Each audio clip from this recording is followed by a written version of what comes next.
Alright, shalom, all praises due to Yahweh, the power of Abraham, Isaac, and Jacob. In today's lesson, I'm going to go over on how nationality of Israel is determined by the seed of your father.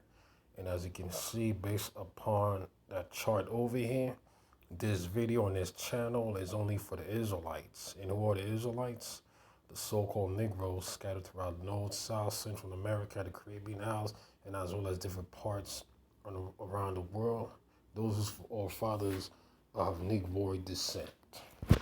So I'm going to start off with, let's see. I'm going to start off with First Chronicles chapter 2, verse 34, because there's a big misconception going on about that particular verse, because you got different Israelites out there who are trying to utilize this verse to trying to say that nationality is not determined by the seed of the man or the seed of the father, which is totally false. And the main place that I like to go to is verse 35, where it speaks about Sheshan. When you go back and start at a couple of verses above, it tells you that he was from a tribe or the lineage of Judah.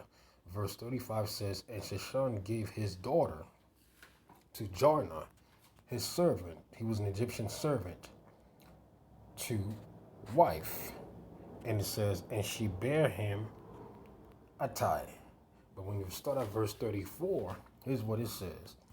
It says, now Sheshan had no sons, but daughters. And Sheshan had a servant, an Egyptian, whose name was Jarha. So basically, the only reason why Sheshan gave his daughter to his Egyptian servant is simply because he didn't have any sons. He didn't have any other sons from his lineage to carry on his name. So the next individuals or entity that was next in line to carry on his name was the Egyptian servant. The Egyptian servant was living in his household, so you know for a fact that being the fact that he was living in his household, he was following the Mosaic laws of the Torah. He was also a believer. It's that simple. That's why I'm going to go to Deuteronomy 23, 7 and 8. Matter of fact, I'm going to continue on. It says, now Sheshan had no sons but daughters, and Sheshan had a servant, an Egyptian, whose name was Jarha. Now Sheshan gave his daughter to Jarha, his brother, to wife, and she bare him what? Attai. They had seeds. And they counted in the genealogy of Israel. And the reason why they counted in the genealogy of Israel is because the Egyptian servant has preserved an Israelite man's name by the name of Sheshan. There's a reason why they count in the genealogy. Based upon their seed line or their bloodline, they're not Israelites by blood, but by name, being the fact that they're carrying it on Sheshan's name, they're kind of asked for in the genealogy. But you notice on how he's not carrying the daughter's name. He's carrying who? The father's name. And we continue to read on. It says, and she bare him who? Attai. And Attai begot Nathan. And Nathan begot Zabad. And Zabad begot Ephah. And Ephah begot Obed. And Obed begot Jehu. And Jehu begot Azariah. And Azariah begot Elias. And Elias begot Eliasah. And Eliasah begot Sisama. And Sisma begot Shalom, and Shalom begot Jekiah, and Jechemiah begot Elshama. So it's still, when you go back and study the lineage or those particular verses, it's still going into from father to son. You see what I'm saying? But that's why in Deuteronomy 23 and 7 and 8, it says, thou shalt not abhor an Edomite, for he is thy brother. Thou shalt not abhor who? An Egyptian, because that was a stranger in his land. The children that are begotten of them shall not enter into the congregation of Yahweh in their third generation. So basically, the children that was being brought forth from the situation that happened with Sheshan when he gave his daughter to his Egyptian servant, based upon what's written in the law, they were not allowed to enter the congregation until the third generations. After the third generations, they were allowed to come into the congregations. You see what I'm saying? So when you read that particular verse, it's not going into on how the nationality is determined by the mother.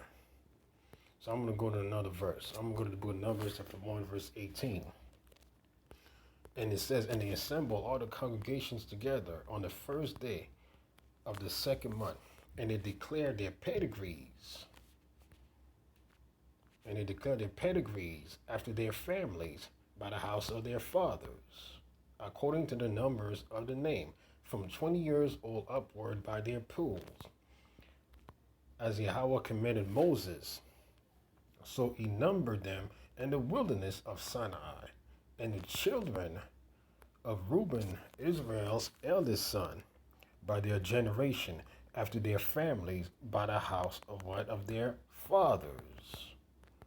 And it says, according to the number of the names, by their pools, every male from 20 years old and upward, all that were able to go forth to war. So when you go back and study and read Numbers, the first chapter is going into on how Israel's army was being established upon all the different tribes. But based upon what? It was based upon the pedigrees of their families, according to the numbers from 20 years old upward, according to their pools. It was based upon the pedigrees of their families by the house of their fathers, is how they were able to pretty much create the army of Israel. It was based upon the lineage and the seed of their fathers, based upon the pedigree. So we're going to look at the meaning of the word pedigree in the Hebrew. Let's see. All right, so the word is Strong's number 3205, yalad. That's the word for pedigree. And it means to bear, to bring forth, to beget. That's dealing with people being born, or babies or children's being born, right? If you look at the NES, Strong Concordance or Exhaustive Concordance, it says to bear, bearing, bears, became the father, become the father, become the fathers, beget, begetting, begot, begotten, birth, birthday, bore, born, bring forth, brings, bring forth, brought them forth, brought forth, child, children, being born, children being born, deliver, descendant, father, fathers, gave me birth, give you birth, gave birth to a child, gave birth to the midwife, gave delivery, given in birth, giving birth, gives delivery, giving birth, had son, have labor has born, labor the midwife, laid midwives, produced, registered by it says registered over here by ancestry. I want you to remember the word ancestry. It says seared, SARS takes effect.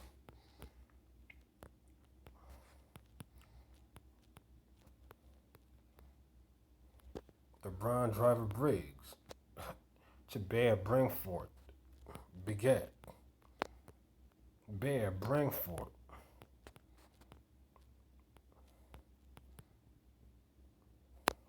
Less often, beget.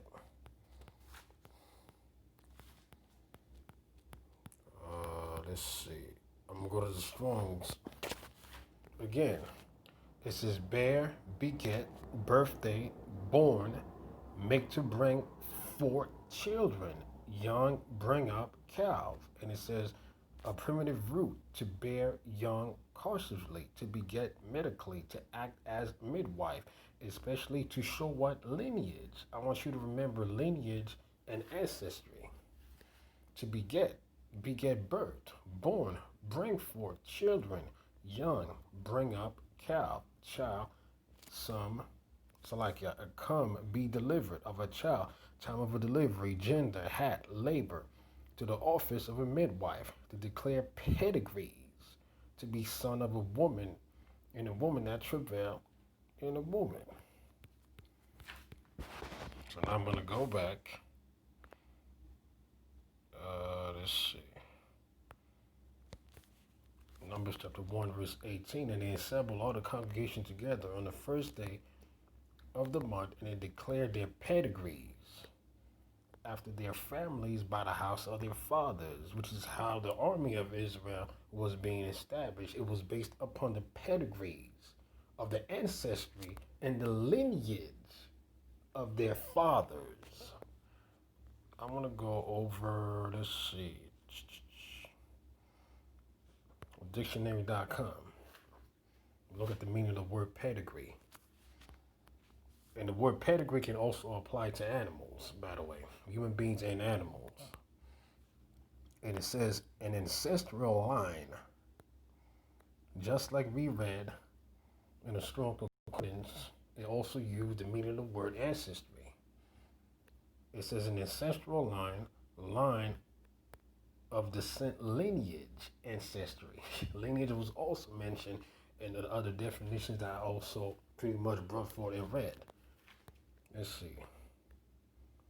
You see, it's also going into the animals.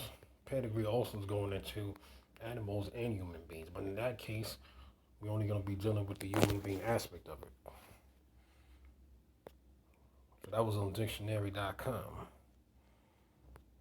Now I'm going to go on the Merriam-Webster to look at the Merriam-Webster to look at the meaning of the word pedigree. And it says what over here? It says a register recording a line of what? Of ancestors. The pedigree traces the family back to the 18th century. And it says an ancestral line, lineage. They keep using the word ancestry and lineage. It can apply to animals. It can also apply to human beings. You see that? So I'm going to go back again. Let me just close this.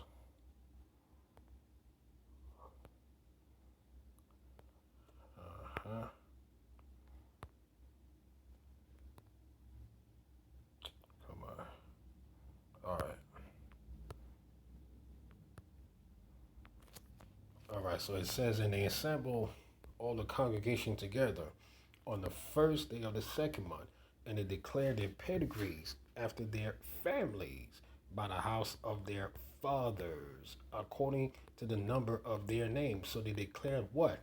Their ancestry after their families by the house of their fathers. They declared what? Their lineage, which is going into the seed line, children being born, being brought forth.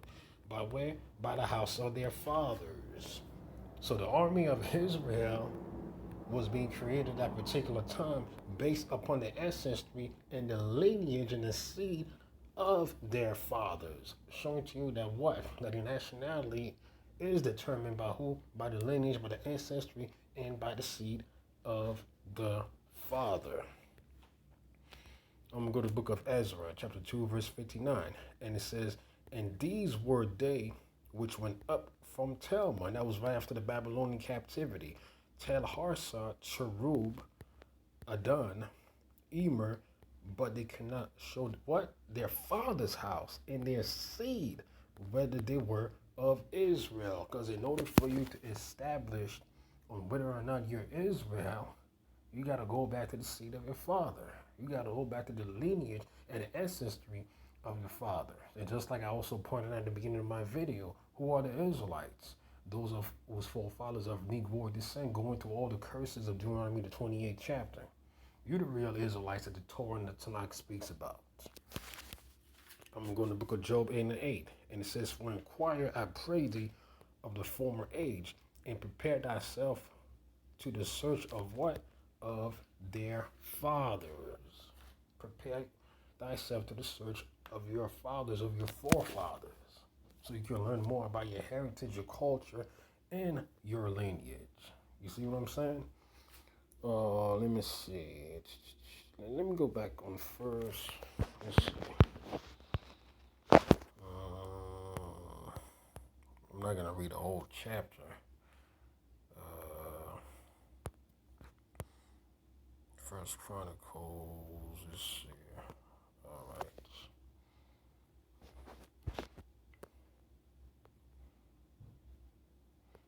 Yeah, because when you read the book of First Chronicles, the first chapter, going all the way to the 9th chapter, is going into the genealogies, going all the way back to Adam. And when we study genealogies or any type of tables of nations or charts, you're going to find out that it all goes back to the father. It all goes back from father to son. Whatever the father is what you are. I'm not going to read all of it because otherwise we're about to be here for a long time. I'm going to just start off over here. Adam, Seth, Enos, Canaan, Mahalalel, Jared, Enoch, Methuselah, Lamech, Noah, Shem, Ham, and Japheth. The sons of Japheth, Gomer, Magog, Madai, Javan, Tubal, Meshach, and Tyrus. And the sons of Gomer, Hashkenaz, Rephah, and Togmahah. And the sons of Javan, Elisha, and Tarshish, Kittim, and Dodanim. The sons of Ham, Cush, Mizraim, Put, Canaan. And the sons of Cush, Seba, Havilah, Sabta, Ramah, Sabita. And the sons of Ramah, Sheba, and Dedan. And Cush begat Nimrod. He began to be mighty upon the earth. And Mizraim begat Ludim, Anahim, Lebahim, and Naphutim. You see? Let me see if I can jump down. And Shem, Araphax, Selah, Eber, Peleg, Ru, Serug, Nabor, Terah, Abraham, the same as Abraham, the sons of Abraham, Isaac, and Ishmael. Now these are the generation of the firstborn of Ishmael. Nebuta, then Kedar, Abol, Mizpah. Well, you get the drift. I'm not going to read all of it. And Abraham begot Isaac, the son of Isaac, Esau, and Israel. And the sons of Esau, Eliphaz,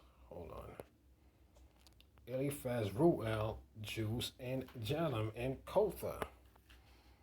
I'm going to go to the second chapter. If you go to the second chapter, and these are the sons of Israel: Reuben, Simeon, Levi, Judah, Issachar, and Zebulun, Dan, Joseph, Naphtali, Gad, and Asher.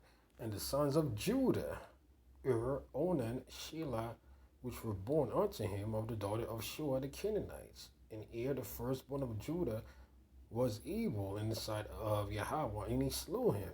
And Tamar, his daughter-in-law, made him Pharez, Selah, and all the sons of Judah were 5. And the sons of Pharez, Hezron, Hamor. We go on and on. First Chronicles, the second chapter. First Chronicles, the third chapter. When you study genealogy, it goes from father to son. Let's see. First Chronicles, the fourth chapter. You can read it for yourself. First Chronicles, the 5th chapter. You can also read that for yourself. First Chronicles, the 6th chapter. You can also go to Genesis, the 10th chapter. Hold on, I made a mistake over here. You can also go to Genesis, the 10th chapter, and the 11th chapter. You see? And that's why also, too, when you take a DNA test, in particular, in dealing with the Y chromosome, which the Y chromosome is dealing with the man's lineage, is a whole lot more easier to trace back because it goes straight from father to son, man. But once you start dealing with the woman's maternal DNA aspect of it, mitochondrial DNA, it gets all shuffled. If you go up to about like 10 generations and you're trying to trace back the woman's DNA, it will give you approximately about 10 million grandparents. And you know for a fact that you're about to get a whole lot of different nationalities and group of people based upon her maternal line or her maternal lineage, which is a whole lot more easier based upon which we also go back and check out the DNA aspect of it, of tracing back the father's lineage. It correlates with the Torah because it's a whole lot more easier to trace back. Whereas the woman's lineage, on the other hand, things will get a whole lot more complicated. You see what I'm saying? So basically, let's see, that was First Chronicles, the 7th chapter. We got First Chronicles, the 8th chapter, all the way to the 9th chapter. It all goes back from father to son. So with that, I'm going to sign out, and I'm going to say shalom.